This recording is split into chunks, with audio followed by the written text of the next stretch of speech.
qui est un plugin que j'avais installé et que j'utilisais pratiquement pas, parce que j'en avais besoin que pour une seule feature. Et comme vous pouvez le voir là, euh, les features du plugin sont juste énormes. Il y en a vraiment beaucoup. Vraiment, vraiment, vraiment beaucoup. Même au niveau des commandes et des mappings, c'était énorme et j'avais clairement pas besoin de tout ça. Et donc en fait, je me suis dit, mais j'en ai besoin que pour une feature toute simple que je vais vous présenter. Alors pourquoi pas juste développer mon propre plugin? Et du coup, c'est ce que j'ai fait. J'ai commencé à développer mon propre plugin NeoVim. Alors c'est un truc tout simple, hein. L'objectif, c'est tout simplement d'ouvrir un fichier Markdown quand on clique sur un lien d'un fichier en fait. En gros, l'objectif, c'est d'arriver ici et de, par exemple, faire un lien comme ça avec un wiki, etc. Et dès qu'on clique dessus, soit ça ouvre directement le fichier Markdown, soit ça nous le crée automatiquement s'il n'est pas créé. En fait, c'est juste pour ça que j'en avais besoin, parce que c'est une feature qui est dans Obsidian, je crois, par défaut, et qui est vraiment pratique, en fait, et ça me permettait de gagner du temps. Donc je me suis dit, bah, au lieu de télécharger un plugin dont j'ai pas besoin, en fait, autant commencer à développer le mien, et en plus, ça me permet d'aller faire directement autre chose que du web, ce que je disais dans ma dernière vidéo. Donc en gros, le truc a été assez simple à faire. Le seul problème, comme d'habitude, c'est toujours de commencer, en fait. Je savais pas par où commencer. Comme je l'avais dit dans une autre vidéo, j'avais les bases vite fait de Lua parce que je savais faire des mappings et des trucs comme ça juste pour ma config, mais j'avais jamais développé de plugin. Donc j'ai commencé à chercher. J'ai même posté, un message, un post sur Reddit pour essayer d'avoir des informations. Et je me suis fait ban mon post parce qu'apparemment c'était un post low effort. Bon, écoute.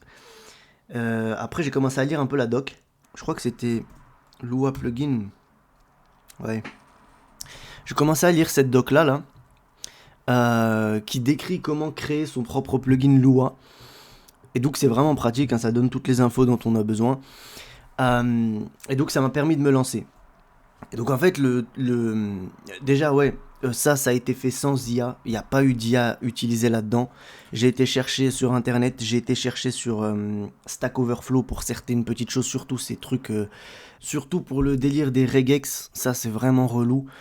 Mais voilà, j'y suis arrivé. Donc en gros, là je vais juste vous présenter en fait mon code.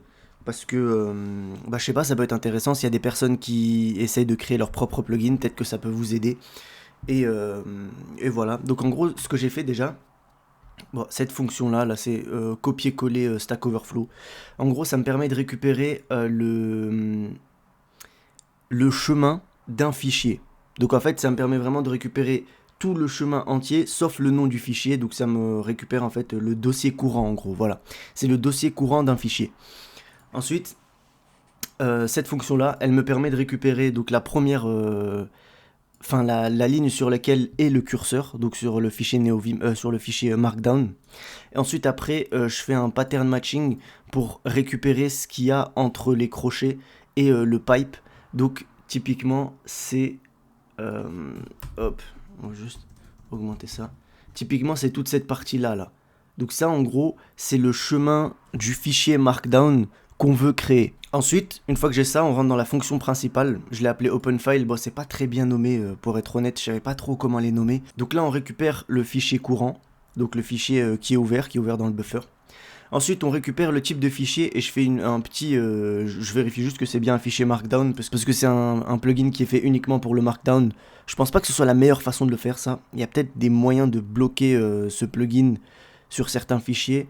Et en le disant, je me rends compte que je crois que je peux le faire, que je l'avais fait même ici ou dans le init, je sais plus. Ça me rappelle un truc en fait où je pouvais choisir ou activer ou non le plugin. Donc ouais, c'est peut-être pas la meilleure façon de faire, mais bon, écoutez, c'est mon premier plugin, on va être indulgent. Donc, si c'est pas un fichier Markdown, je renvoie juste un petit message, quoi. Normalement, ça devrait marcher là. Ouais, voilà. Le petit message, il s'affiche. Merde. Le petit message, il s'affiche juste en bas ici. Voilà. Bon, c'est vraiment pas la meilleure façon de le faire. Euh, Ensuite, je récupère du coup, le dossier courant du fichier qui est ouvert dans mon buffer. Une fois que j'ai ça, j'extrais le lien du coup de mon wiki. Donc c'est ce que je vous montrais juste avant qui est entre les crochets. Et ensuite après, bah, c'est de la concaténation simple. Ça marche que sur du fichier MD. Donc l'extension c'est MD. Après, tu mets le PWD et le lien du wiki dessus. Et ensuite, après, tu as juste à faire un vim cmd.edit. Et en fait, le edit, ce qu'il te fait, c'est qu'il t'ouvre directement ce fichier dans le buffer. S'il n'existe pas, il va te le créer. Enfin, il te le crée pas direct. En fait, il te le crée au moment où tu enregistres. Donc, en gros, tu as un nouveau fichier dans le buffer. Tu écris ce que tu veux. Tu fais un 2.wa, entrée, ça enregistre et ça te crée le fichier directement. Et voilà. Et pour pouvoir utiliser ce plugin, j'ai créé une petite fonction qui est extrêmement mal nommée et que je récupère directement dans mes mappings et qui est juste ici. Et du coup, c'est ma touche entrée. C'est juste ma touche entrée. Voilà. En vrai, aujourd'hui, c'est une vidéo un peu simple. Je voulais juste vous présenter vite fait mon premier plugin parce que je me disais que c'était intéressant. Et ça fait autre chose que du web. Mais j'ai de bonnes idées, j'ai des choses qui vont arriver qui peuvent être vraiment très très très intéressantes au niveau vidéo. Et donc, abonnez-vous. Et je vous donne un peu de glace. Et on se retrouve pour la prochaine vidéo, la semaine prochaine. Parce que là, de toute façon, on enchaîne, les gars. Ça fait 4 semaines que je publie des vidéos. Donc, on va continuer sur cette lancée. Et let's go. Peace.